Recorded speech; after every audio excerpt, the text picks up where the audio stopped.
Hi everyone. This video of mine is based on clauses. Now what is a clause? A group of words that has a subject and a finite verb of its own and makes a complete sense is known as a clause. I repeat, a group of words that has a subject and a finite verb of its own and makes a complete sense is known as a clause. For example, if I say Rita plays the guitar.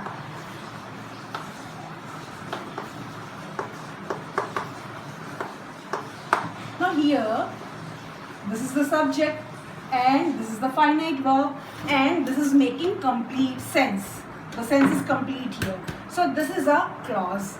So you can say, ma'am, sentences are also clauses. Yes, absolutely right. Sentences are also clauses. Now this is a sentence and this is one clause sentence. There is one clause in this sentence. See another example. If I say, when she opened the door,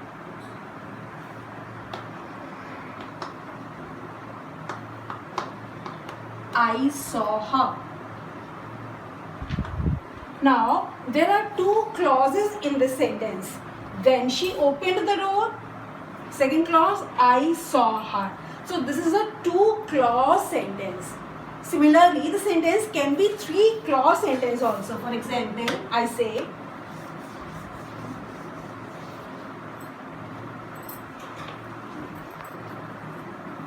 when she opened the door,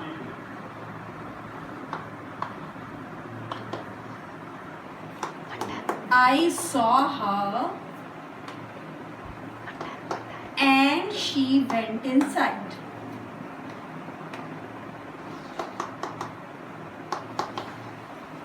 Now there are three clauses in this sentence. When she opened the door, first clause, I saw her, second clause, and she went inside, third clause. So the sentence can be a one clause sentence, it can be a two clause sentence, and it can be a three clause sentence also. Now, two important kinds of clauses are, first is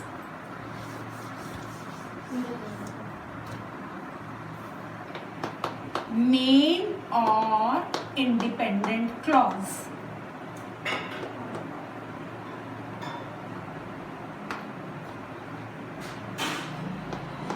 And second is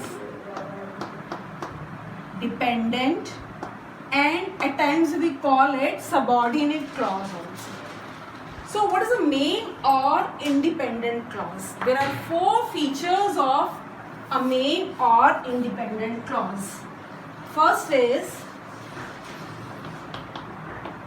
it will have a subject of its own. Second, it will have a predicate of its own. Third,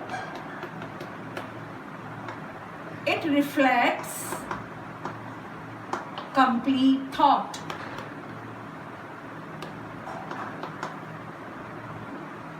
And fourth, it can stand on its own. It can stand on its own. So there are four features of a main or independent clause. It will have a subject of its own. It will have a predicate of its own. It will reflect a complete thought, and it can stand on its own. Suppose I say,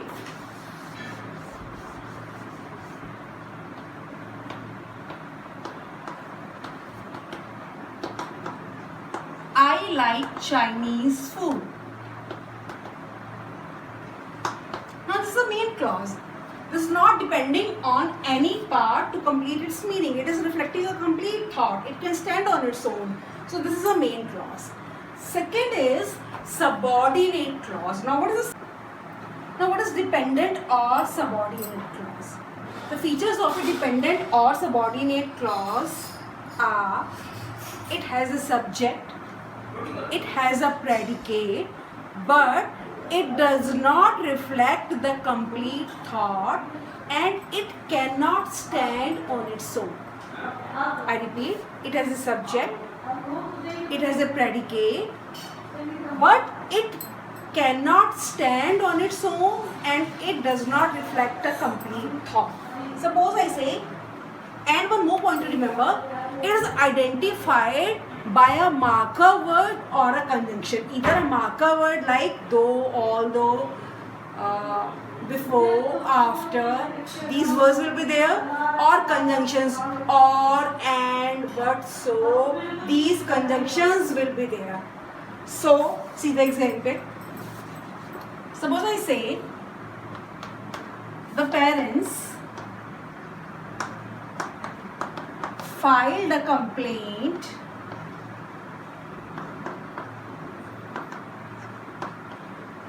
at the police station. At the police station. Now this is a main clause. This does not need any other part to complete its meaning. It is reflecting a complete thought. And if I write the sentence as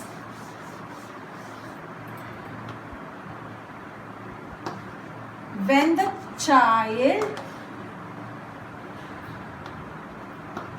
went missing, the parents filed a complaint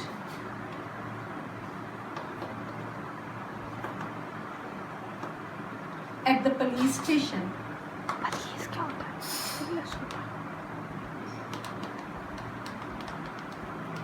Now this part is not reflecting a complete thought. This has to depend on this part to complete its meaning. So this is subordinate clause, and this is depending on the main clause to complete its meaning. I repeat, main or independent clause reflects a complete thought and can stand on its own. Dependent or subordinate clause, though it has the subject and the predicate, but it depends on the main clause to complete its meaning, and it is identified either by a marker word or by a conjunction. Keep all these points in mind. Thank you.